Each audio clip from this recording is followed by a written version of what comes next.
Good afternoon, everyone. Thank you so much for joining us today for our first webinar of 2024. Just a reminder, the biennium for this biennium ends in June, and you need to have 12 CEUs, including 2 law CEUs. Just a little housekeeping reminder, we will be giving you your credits in the portal and a mailed copy in about 7 to 10 business days. If for some reason you did not add people who are sitting around you right now into the registration link, please email us immediately following this webinar so we can ensure everyone receives credit. If for some reason the webinar drops and you are unable to get right back in, please call us or email us immediately as well so there's no problems with this as a credit. This afternoon, I'd like to welcome our presenter, Jen Graziano. Jen is, she was with us last year for a part 1 of the liability presentation. She's an attorney and 4th generation licensed funeral director in both New York and Connecticut. She's the host of Time to Talk with Jen Graziano, a weekly radio program on WVOX and podcast that draws attention to sensitive matters and important topics surrounding aging, planning, health, and wellness. Her passion for aging issues continues with Coming of Age magazine, a quarterly publication that further discusses these topics. Jen is the co-owner and operator alongside her father and brother of 3 funeral homes. She is passionate about bringing awareness to the funeral industry, along with developing ways to help protect its future. She is the founder of Remember, a collection of fine memorial jewelry that she is proud to have displayed in many funeral homes. But her greatest title is mom to her 12-year-old daughter. Welcome, Jen. Thank you, Kelly. Thanks for the intro, and good afternoon and Happy New Year to all my colleagues out there. It's an honor to be back with you for this continuing education. I've spent my whole life, I should say, in funeral service, so it is among my greatest passions to help bolster and elevate the industry, and today I get to do so by tapping into my legal hat and some photos of me and my team, and Kelly told you the bio, so let's get on with the show. I'm also your Region 8 Director on the New York State Board of Funeral Directors, so as always, I always invite questions and comments following the continuing education. You can email me directly, and I'm always happy to connect with my colleagues. So the last time I talked to you about potential liabilities that can arise in our daily course of business. These were not always far-fetched scenarios or hard to imagine scenarios, yet among the most routine things that can arise just during the course of our normal business day. So if you've taken the last class, some of it might be redundant, but I do have some new material for you. It's always good to brush up, and we'll have some new food for thought. And following the discussion, once again, I'll take all of your questions. So today, again, we're talking about potential liabilities. The goal is just to keep you with a heightened awareness as you move forward. So today we live in a very litigious society, as you all know. We have easy access to make claims. There's always attorneys advertising their services, encouraging people, that they might have potential claims. This is the world that we live in. The other thing that makes us, easy targets, there's a big industry misconception, how the media has portrayed us. We're always dealing with a vulnerable consumer. There's the conception that they're an easily taken advantage of consumer. So we play offense and defense a lot. There's also COVID and the misconception of how we just all greatly profited, and this was such a wonderful time for all of us in the industry. And all of those factors really do make us an easy target. Now, the cases that I've researched, I'm going to leave names out, obviously, but just to really give you an idea of some of the ongoing litigation that is in New York related to funeral homes. The cases that I'm going to discuss, they're verdict pending. And at the end of the day, it's not so much about the verdict, but about the fact that the claim can be brought. Ultimately, you're in the hands of a judge or a jury if you get that far in a lawsuit. But what I have noticed through doing my research now versus 6 months ago, I see a few attorneys that are just kind of popping up. This is their niche now. Their wheelhouse is going after funeral homes, and they're going to start to find a formula for this. So we just have to, again, I know we're all out there doing the right thing every day, and we just have to be vigilant and be aware, and hopefully these strategies will help us to do so. So once again, today we're going to talk about potential claims that can arise from dealing with client families and to mitigate potential liability exposure in our day-to-day business practices. Let's talk about some potential areas of liability. The improper embalming or storage of a body. Stolen organs, we won't really touch that, but that is an area of liability that's arisen. Commingling of ashes, unethical treatment of the deceased, loss of cremated remains, theft of personal property such as jewelry, burial of the deceased in the wrong gravesite, deceptive sales practices, substituting a casket from what was selected in the arrangement room or even a pre-need, failure to deliver a monument by a promised date, dropping a casket, burying the incorrect deceased, not adhering to GPL charges, unlicensed personnel making funeral arrangements and pre-need. Obviously, all of these on its face, they look terrible. So as you can understand, they're all potential areas of grave liability, no pun intended. The potential legal claims that can be made in New York. A family can claim intentional infliction of emotional distress, negligent infliction of emotional distress, loss of sepulcher, we'll talk a lot about that, fraud, breach of contract, general negligence, theft, and negligent bailment. A lot of times where you see one claim, you see many. Most of the cases that I've researched have from anywhere from 3 to 5 counts that the plaintiff family is seeking against the defendant funeral home. So where there's smoke, there's fire. When you see one claim, you'll often see multiple. So in New York, some of the potential damages that could be awarded to the family, actual damages, and they are just as they sound. Whatever actual calculable losses that a family had will be your actual damages. Any lost wages that they incurred through their distress or even through the legal action can be collected. Emotional distress, we'll talk about that. Any medical bills that were corresponding, and then of course punitive damages, which New York courts will award. So in general, if you find yourself at a state court, they're very typically pro-plaintiff, and New York is certainly no exception. Very heavy on the pro-plaintiff side, but just so we're aware of the state that we're in, helps us keep, again, that watchful, vigilant eye. So let's talk about the basic elements of a negligence claim. There's 4 elements to a negligence claim: a duty of care, a breach of duty, causation, and damages. So number 1, the duty of care. Us as funeral directors and under the umbrella of our funeral home, we both have a duty of care towards the client, family, and the deceased. So separately and together. Breach of duty. Anything that we do negligently or failing to meet a professional or accepted standard, that's when we've breached that duty to the family. Causation, that's the cause and effect. What we do causes that harm to the family. And damages, they have to actually show that they did in fact suffer something, be it emotional, physical, financial, something injurious happened to them. So what would constitute a breach of our duty? Well, there's some different scenarios that we can see.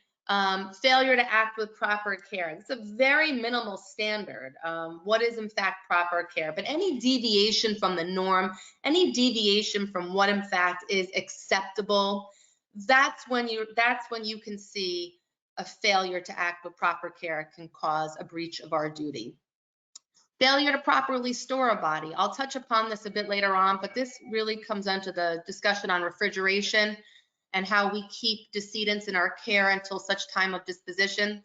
Mixing up cremated remains, returning the wrong cremated remains, lost jewelry, Issues that could happen on a house removal, if a decedent were to be dropped, or if, you know, a pallbearer slips and a casket goes down on a funeral. These are just some examples of research and cases I've read, but these all would constitute a breach of duty for sure. Now, as I mentioned, there's an emerging trend specifically in the New York metro area, and some attorneys that are starting to come out of the woodwork by representing families in actions against a funeral home. So we need to be aware, particularly New York City, obviously, it's a big area for this. But again, it has the potential to grow. As more attorneys see this and they see the potential for awards, they're going to jump on the bandwagon. And it goes back to what I said in the beginning. We have a vulnerable consumer. There is a misconception of the big profitable funeral home versus the poor, impoverished, vulnerable consumer. And public perception, you know, in the court of public opinion translates into the legal courts as well. So we want to keep ourselves away from this legal realm, certainly as much as we can. Let's talk about emotional distress in New York. So there are two types of emotional distress. There's a negligent infliction of emotional distress and the intentional infliction of emotional distress. Most times you're going to find yourself here if there's a claim that arises for emotional distress. When it comes to negligence, this is very, very vague. It's an easier threshold for a plaintiff to prove. It's subjective. There's no law on the book. The judge or a jury is going to look at some past case law to make comparative decisions. But really all the defendant has to show, or the plaintiff, I'm sorry, are those four elements that I discussed in the beginning. They have to show that the funeral home and the funeral director had a duty of care, they breached the duty, the breach of that duty caused the harm. And again, physical harm can yield emotional harm. So if something physical happens, there can still be a claim for emotional distress. They can claim the emotional ramification of the physical injury. You know, they have a cause of action for that. They are going to prove that the funeral home conduct was outrageous and extreme. Again, it deviated from professional standards, and the defendant's behavior caused the plaintiff family to suffer the emotional distress. Like I said, much easier for a plaintiff to prove. They really only have to show that they contracted with the funeral home, something happened, and you can find yourself having this claim. So let's talk about how easy it is for a family to claim negligent infliction of emotional distress. I'll give you two cases. I'll show you one where it worked and one where it didn't. Back up. No, let's go to embalming first. I'm sorry. So embalming is a trigger that could yield an emotional distress claim. Families can claim that the appearance of their loved one caused them emotional distress. There are currently several New York court cases pending where families claim there was a putrid odor emanating from their loved one. There are cases where families claim that flies were buzzing around the decedent. How do they prove this? They're going to take photos. If you get this far that there's a legal action that's commenced, there's going to be depositions. It's going to be their documented word. So some ways we can protect ourselves. Always you want to make sure that you've had proper embalming authorizations, that you have the permission to embalm. Document conversations with families, especially in cases where you explain if a decedent is in a potentially non-viewable condition. Transparency from the beginning is always going to be most helpful. You have to be honest from the gate. If you sense there's going to be a problem, you should communicate the potential for that problem early on. But more importantly than the communication itself is also the documentation that that conversation also happened. You want some type of evidence of that. In a best case scenario, if you're able to render the body in a viewable condition, you look like the hero. In the worst case scenario, if you can't, you have some type of trail of conversation where you've started to relay the potential concerns or hazardous conditions. Delayed embalming. This is important too, because I think a lot of us are finding more and more, it's not the norm anymore that if someone passes away, there's going to be that shorter span of 2 or 3 days before the onset of viewing. We have a lot of delayed embalming cases now. It's kind of just the world we live in where everything has to be convenient. So people will put off waking a loved one until the vacation's over or the kids finish a college test. Nonetheless, we all know delayed embalming can bring about other complications. So families who opt for this perhaps should sign off a waiver explaining potential impact to viewability. Again, it's all about being upfront, being transparent, dotting I's, crossing T's, and which also helps the family have confidence in us as well. So more reasons why a family might pick up the phone to call that attorney. Again, the condition of the funeral home. If it's not in optimal condition, if there are smells, if there are bugs, other hazardous conditions. In a case where you bring clothing and a funeral home mixes it up with another decedent's clothing. Again, these are human, we're all human error, human accidents can happen. Not getting jewelry back before the final disposition. I can tell you I do this myself. I'll go over jewelry discussion in the arrangement room. I'll log the jewelry when I receive it, but I always tell them I'm gonna check back with you the morning of the funeral just to confirm what we discussed. And I always confirm what is coming back. I really don't care how annoying I seem to ask the question multiple times. You're never gonna get hurt for double checking.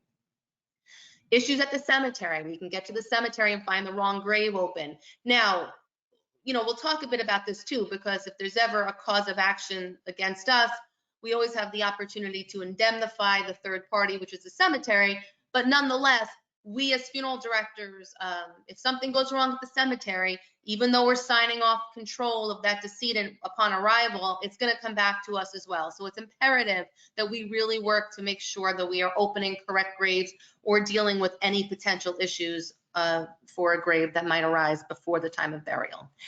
Anything that can or does go wrong during a family's time with you, it's really open season for a legal claim. I'll tell you just some things to know. A statute of limitations in New York for a general tort, which you'll find negligence, emotional distress. You have 3 years to make a claim on that, but breach of contract is 6 years. And that's what could come back to haunt us, because anything that, the GPL is the itemization is our contract. So if a family wants to base a claim of something that a funeral home did and they're referencing a breach of contract claim, it goes back 6 years. So it's a little more time. Okay. Back to emotional distress. This is intentional infliction of emotional distress. This is the one that's going to shock the system. It is the conduct that's so above and beyond egregious that it's just horrific. It's outrageous.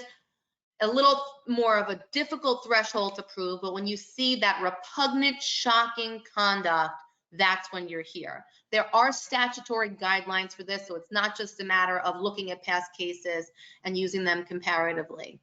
The plaintiff has to show that the defendant's actions were intentional. You have to show that what they did was done with such a disregard for the high risk of causing emotional distress. You have to show the cause and effect. Here you have to show actual debilitating and harmful emotional distress. So again, plaintiff has a bit more burden of proof here. But New York will include reckless behavior in the statute. So if a funeral director does something so egregious and so reckless that it falls under this category, New York is going to recognize that for intentional infliction of emotional distress. Okay. So when you think about the body part scandal that shocked the industry years ago, if you hear about cremating the wrong decedent, that's going to fall here. The action of the funeral home or director has to be above and beyond what is acceptable. Last time I spoke to you, we talked about loss of sepulcher, and this is really anytime you see an action against a funeral home, it's going to contain a cause of action for loss of sepulcher. So for those of you who are just logging on today, who didn't hear it last time, who are unfamiliar with the term perhaps, this is a New York common law, but it's later been codified in the statute under the New York public health law. So it's a statutory law.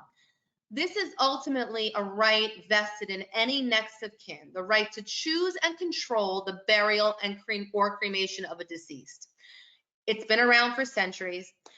Basically, the next of kin have an absolute right of immediate possession of the decedent's body for preservation and burial. When this right is interfered with, New York recognizes this as a cause of action along with negligent infliction of emotional distress.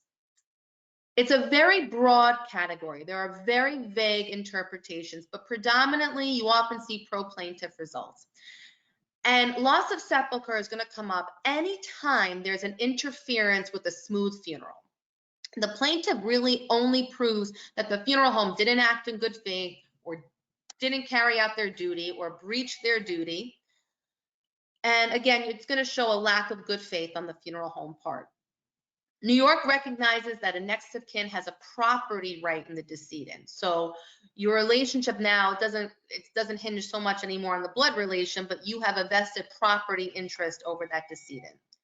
To best sum it up, the right of sepulcher is an implied right that the next of kin has to have a proper, dignified, smooth disposition of their loved one's remains, be it burial or cremation.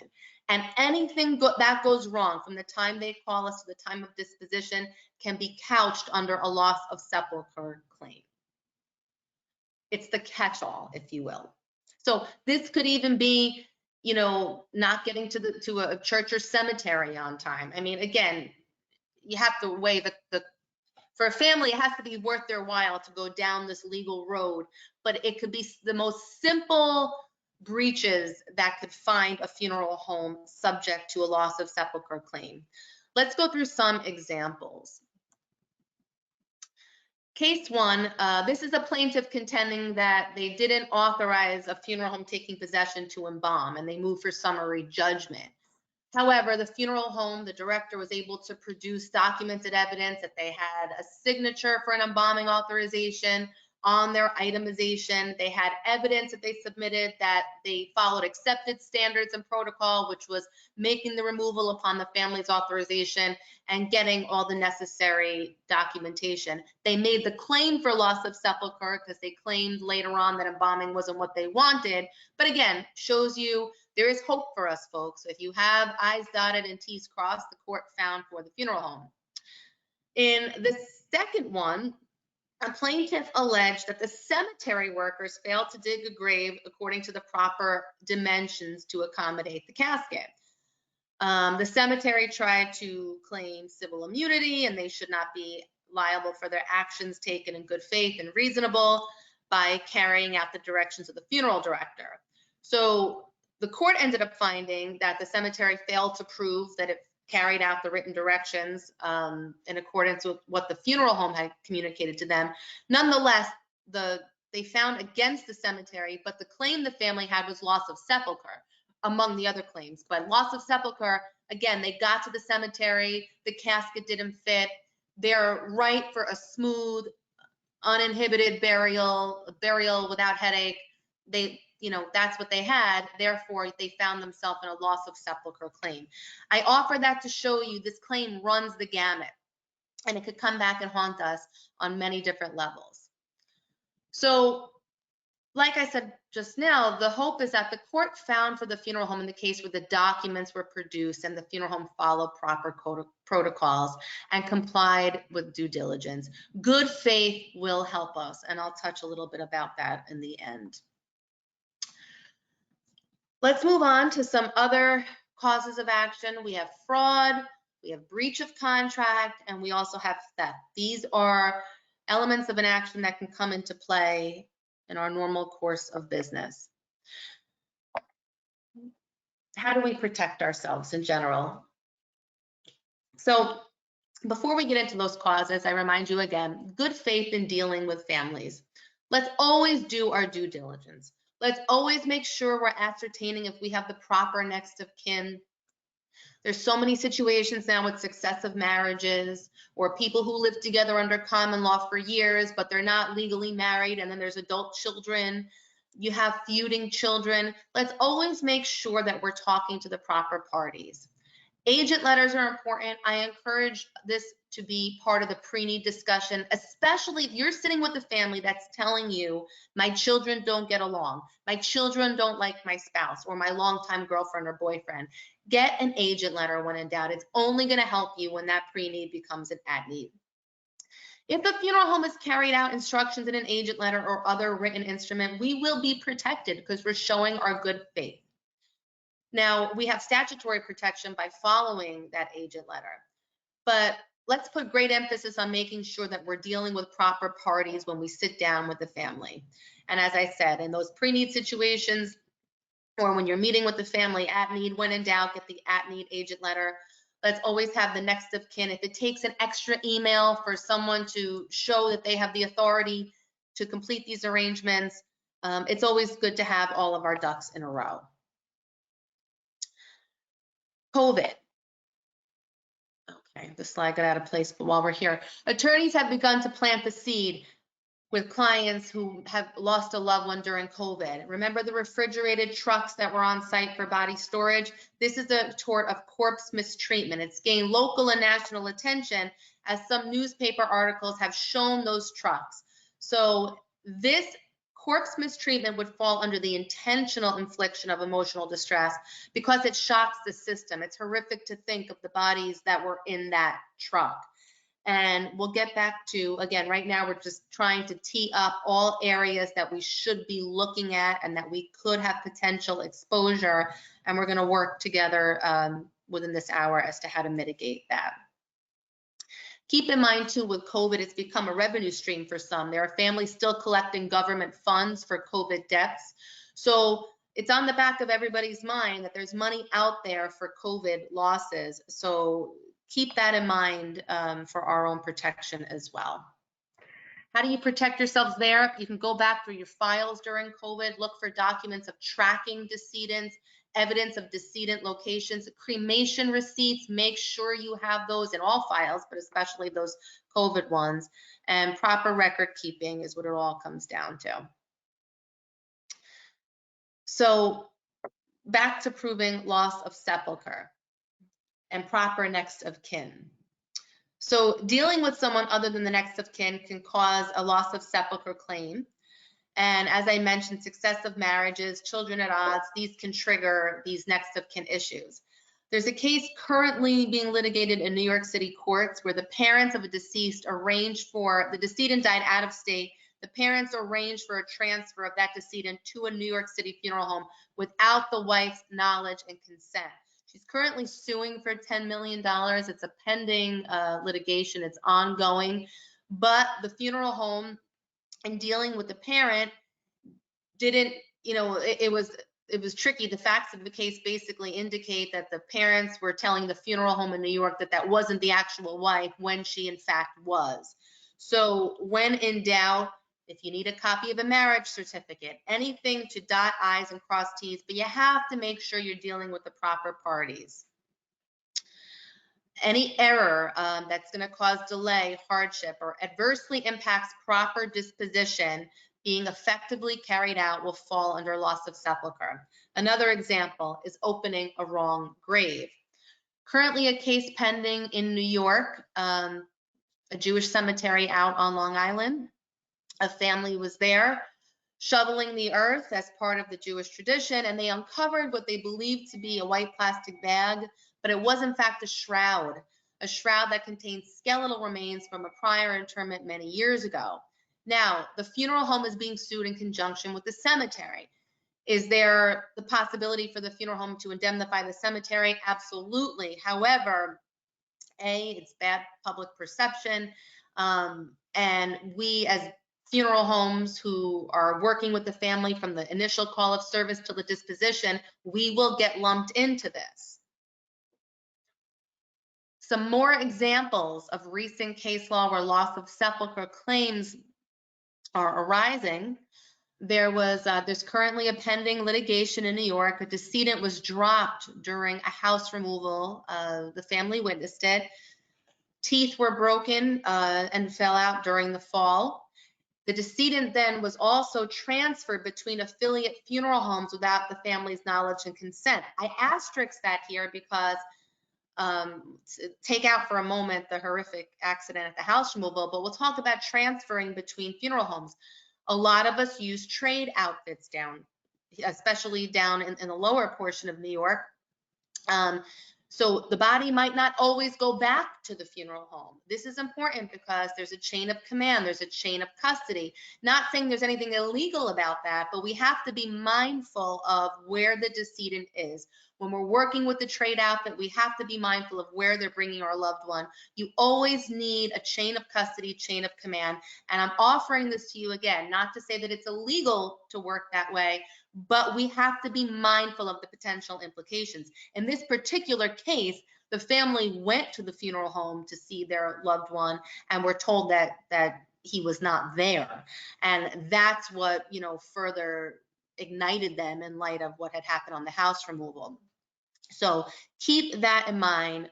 Tracking records, being aware, and being in control of the situation. It's your family, your funeral home. You have to know what is going on. Let's talk a bit about fraud. So if you have an unlicensed director in the arrangement room, it's an automatic case of fraud, an automatic case of breach of contract. I get it. We're short-staffed. There is a big shortage of qualified licensed funeral directors. That's a conversation for another day, but you're not solving the problem by putting an unlicensed director with a pre-signed arrangement in that arrangement room. Again, it's an automatic case of fraud. It nullifies anything on that and that itemization going forward.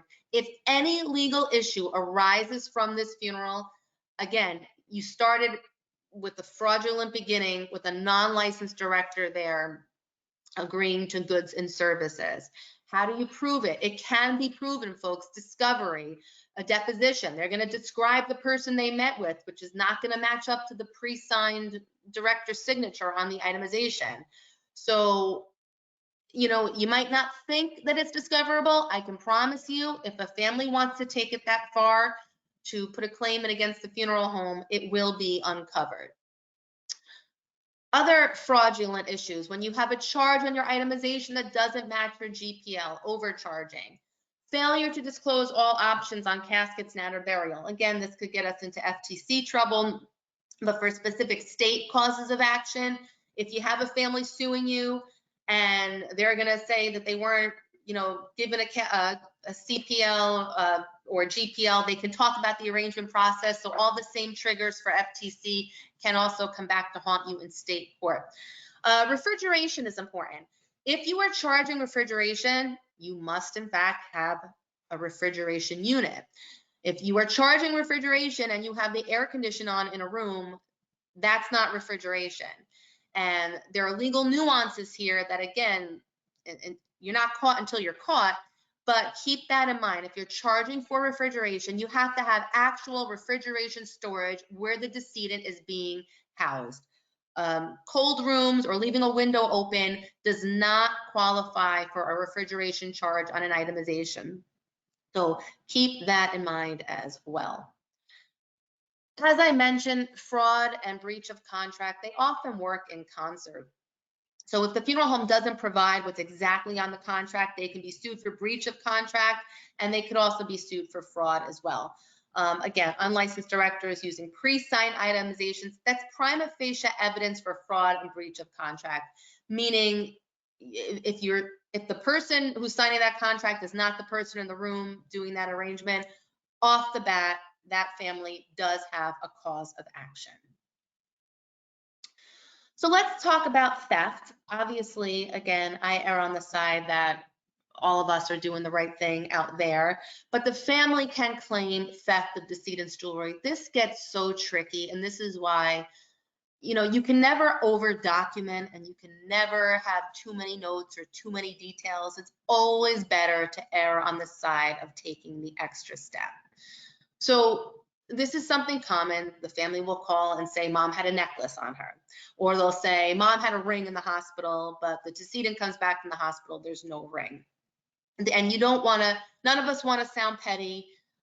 You don't want to dismiss the family, but we have to be careful how we handle these phone calls.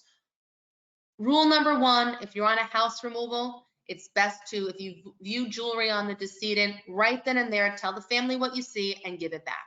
If they are asking you to have it remain with the decedent, take something with you, maybe something that you draft, a pre-done form where the family is going to sign at the house that they are authorizing you to take the jewelry with you. It's so important. Little steps like this can save you a big headache down the road. Now, in cases where you receive a decedent in your care from the hospital, If you find jewelry, call the family right away. Describe what you see. Tell them what you see. Write down their answer. When they come in for arrangements, go over that conversation again. And, it's always a good idea to have them sign off as to what they're claiming you're in possession of. When you're giving jewelry back to a family, make them sign for it. Again, it's not that we want to saddle them with paperwork or make it look unnecessarily, with red tape and documents to sign, but we have to protect ourselves because you don't want that call to come 3 weeks later. Oh, by the way, what happened to mom's ring? Keep in mind, this can have potential criminal liability.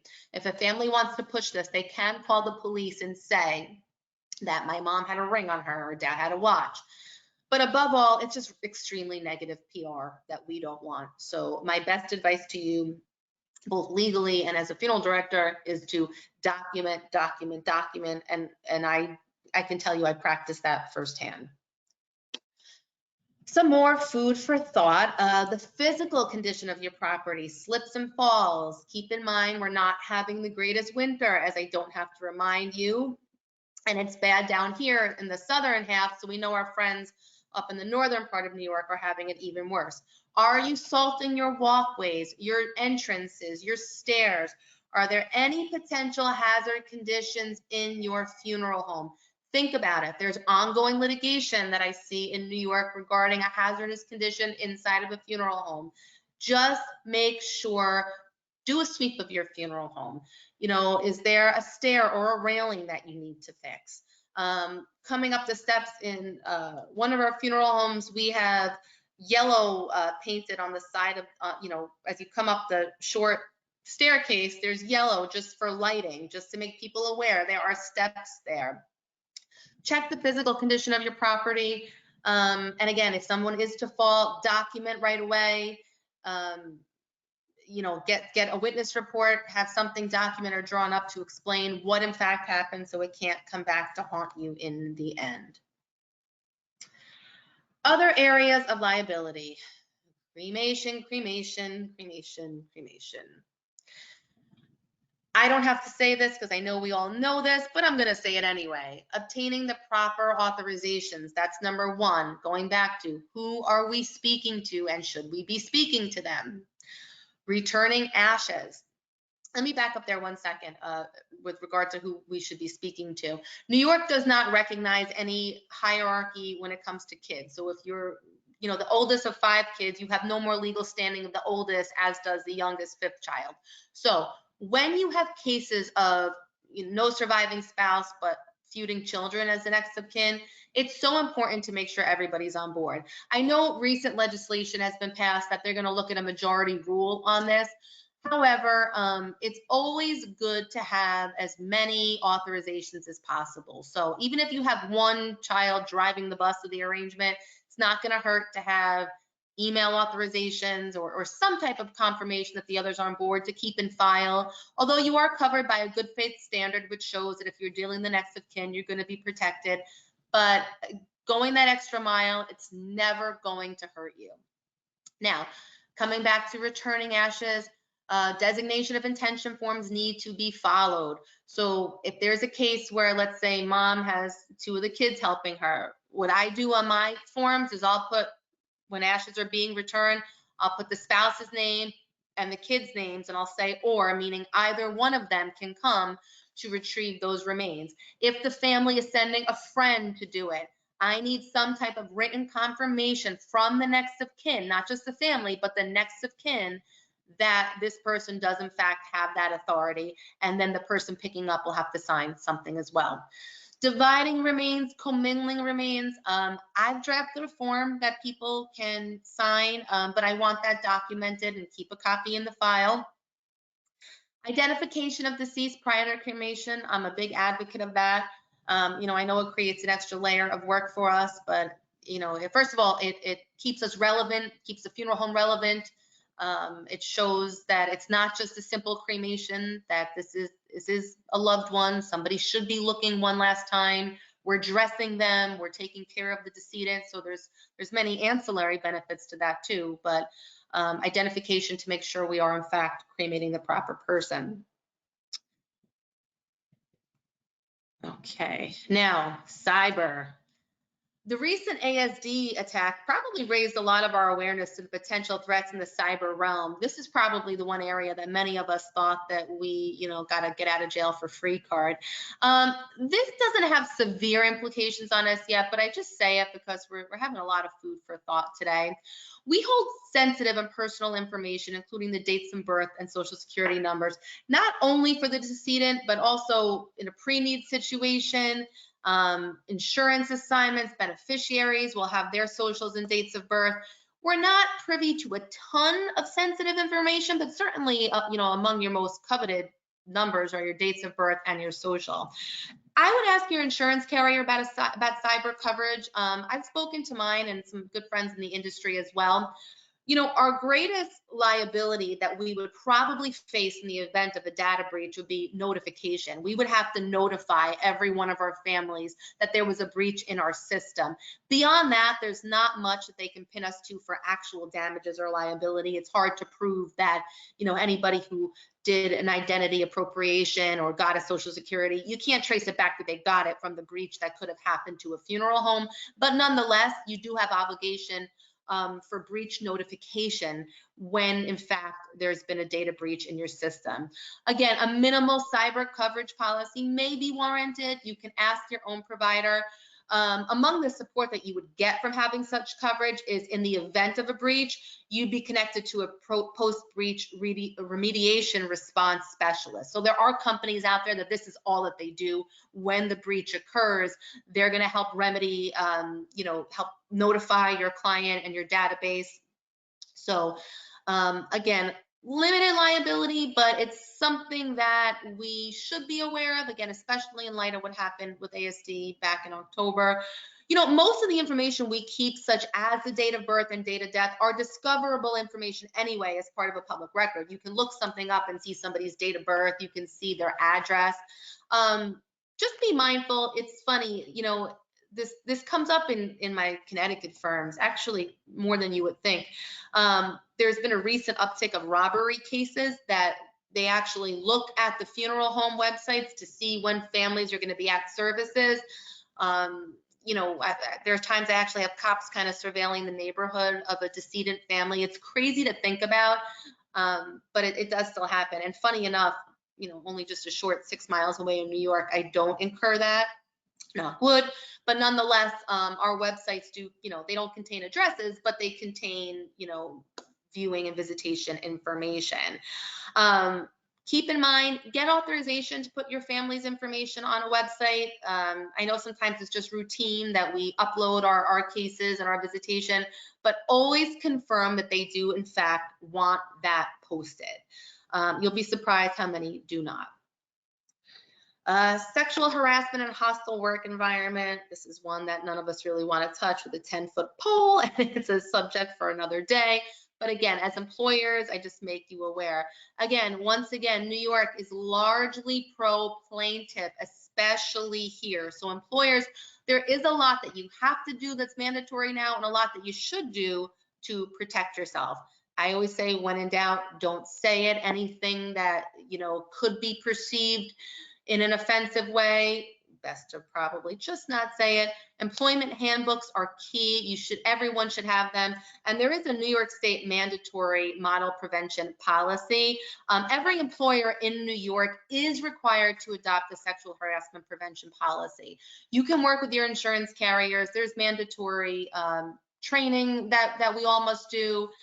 This is real, folks. We have to do it. We have to be mindful. So my only advice to you is to make sure you have your plans in place, you have updated employment handbooks, and you have policies of record. So, as I always say, cheer up, because it's not all that bad. New York will recognize an implied good faith and covenant and fair dealing. It means that there's an implication that neither party, be it a plaintiff or a defendant, is attempting to do anything injurious to another. That's actually just, it's across the board in New York. There's an implied faith and covenant between two parties to a contract. So a family or a plaintiff can disprove good faith through discovery or evidence or photographs, or, if we get to the point where we're going to get to court, they're going to try to prove that we were not acting in good faith. But for the most part, we are protected by that. So like I said, if you're dealing with a situation where, there's feuding children, but you have authorizations that you're dealing with a legal child, or let's say, this is a common one too, that one kid doesn't tell you another kid exists. And then that kid will resurface maybe one day, adult kid, and say, I didn't authorize my dad to be cremated. You met with the legal next of kin, you met with the child, it's not up to you to go out there and search if the decedent has estranged children. You acted in good faith upon the assertions of the next of kin who sat before you. When in doubt, when you see the case of, when people say, oh, they're divorced, fact check that sometimes, because people could live apart for years and not be legally divorced. If this is common in the second marriage situations, if the adult children really never liked that spouse and then there's an estrangement, they could say, oh, no, he's not with her. Don't be too sure. Estrangement doesn't mean divorce. Separation doesn't mean divorce.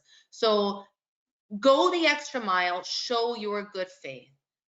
Document. That's another example of good faith. Again, when we're taking the jewelry, when we receive the clothing, document what you're doing, who you're speaking with, what you're receiving. Keep your files and your records good. All of this is going to show that you're dealing with good faith. And above all, the sanctity of human life is precious. We all know that. When we have a decedent in our care, providing the utmost care for them is the best we can do for ourselves as funeral directors and as human beings, I believe. Again, don't make arrangements if you're not licensed. I really can't stress that enough, folks. It really doesn't do anything to elevate our industry overall as well. Be honest and do the right thing. And I can't stress that enough. And we have a responsibility to our families, our firms, and our colleagues. One bad act of a funeral home or director has a ripple effect on all of us. Be mindful of this new era we live in, where people are litigious and attorneys are looking for victims to represent. Just keep your eyes open and be aware. And with that, I thank you for your time this afternoon. And I hope that some of this information has been helpful to you, and there's some tips and tactics that you will employ going forward. And I wish you all a wonderful 2024. Best of luck and success to all my colleagues. Kelly, I'll take questions now. Thank you so much, Jen. If anyone has any questions, please type them in the question box and we will answer them at this point. We have one question so far. What is the insurance a funeral home should carry, and which companies do you recommend? So there are some companies that will insure funeral homes. I mean, you can talk to your local broker. A general liability policy for sure, with an umbrella policy. There are more specific policies that you can get. Obviously, you need your automotive policies, but the cyber policy, again, I don't think that one I don't think is a necessary. I think it's worth a conversation. But a general liability policy, speak to a broker. I know the Hartford Travelers, they insure funeral homes, Whitmore, obviously. But definitely speak to a broker as to the types of coverage that you should have. There's also, employment. There's so many different categories now because, if you have an employee, a key employer insurance, your manager, if they render themselves unable to work for a while for injury, or if something happens, there's a lot of different routes you can go with insurance. But again, you have to speak to a broker to know the specific nuances of your funeral home and situation. Great, thank you. Can you give some clarification on how the GPL removal charge was changed earlier last year? So it changed that we were not allowed to charge for the night removal and the extra person. And we are still not allowed to charge for a removal at varying times of the day. I believe what the industry-wide answer to that was, at least for our state, was that we're going to go back and look at our GPLs and build in the cost of what we need to make profit there. So a lot of people just went and did a flat charge. They upped the removal charge and they just kept it a flat charge. And that absorbed any ancillary costs that they would have incurred if the death occurred at night or at a house removal with extra man. So I know we cannot charge for the varying time of day removal. In terms of the extra man, that was something that I actually spoke to Mike about. It's my understanding that if you're putting it as a right side cash advance, if you employed somebody else for specific help on that removal, the fee that you were charged can go on the right side of the cash advance. But like I said, from polling my colleagues, I think everybody just went back and rethought their removal charge so that it can encompass the situations of night removals or extra man where they were being charged a differential.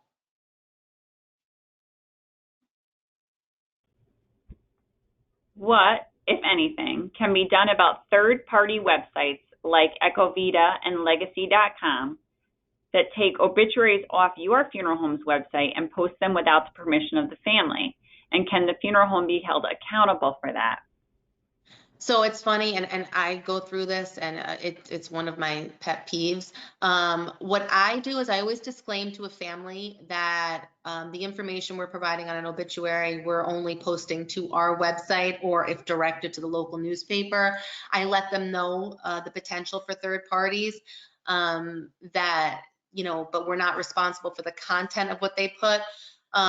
If it's worth something writing in the arrangement room, that might be an idea, but I don't have that. But I certainly have the conversation when asked that unfortunately we can't stop it. The only thing we can do is disassociate from it to let people know that by agreeing, once it's on the website, they have access to it. Any third party has access to it. What you could do to limit your exposure is saying, we're putting it up on our website. We have no connection to the third parties, to Legacy, that might come and appropriate this information.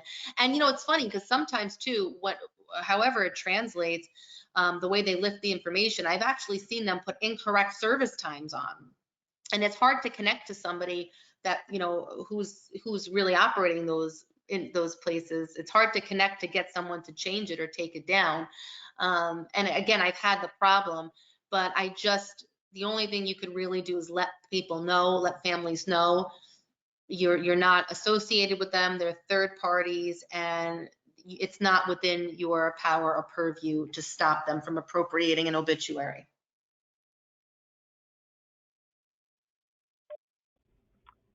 Can a funeral home charge for topical disinfection when the family wants to view before cremation? So if you're actually doing the topical disinfection to sanitize and prepare that decedent for identification purposes, then yes, you can charge for any service that you're actually performing.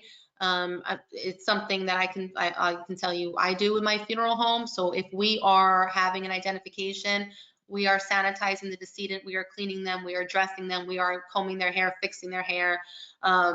So yes, if you are actually performing this, the steps of the topical disinfection, you can charge for that.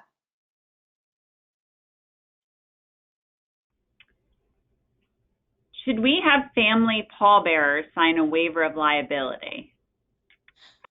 So it's funny, that comes up in my Connecticut funeral homes a lot now. It's professional pallbearers. I feel like we introduced it up there because it's really not a thing. And I thought about the waiver there.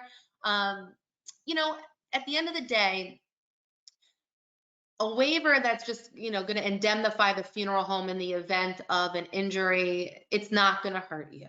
If you're trying to tell a family this is not an easy church, there's a lot of steps, there's a potential for liability, if you see that scenario coming, to draft something quickly that I, the undersigned, release ABC Funeral Home from liability from any injuries that may result from being a pallbearer, carrying a casket on a funeral.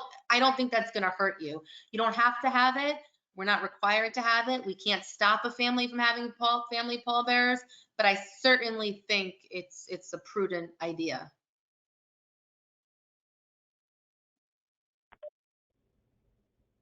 Great. At this time, we have no further questions. I'll just give it another minute to make sure that nothing else is coming in. I would like to thank you, Jennifer, for your time today and for this informative webinar. We got a lot of very positive feedback so far. Someone is asking if you're comfortable emailing the slideshow out, and that would be something we would do here at the office, and you can let us know what you think of that. I'd be happy to. Great. You can also attach my, I'm happy to, if you give out my email, if anybody has questions following this and you want to contact me directly, that is fine. Wonderful. Thank you so much. I hope everyone has a good rest of your afternoon, and I will remind you to give us about 7 to 10 business days to get the portal to reflect your CEU for this webinar. Thank you so much, and have a wonderful day. Thank you very much, Kelly. Thank you, everyone, and a great new year to all of you.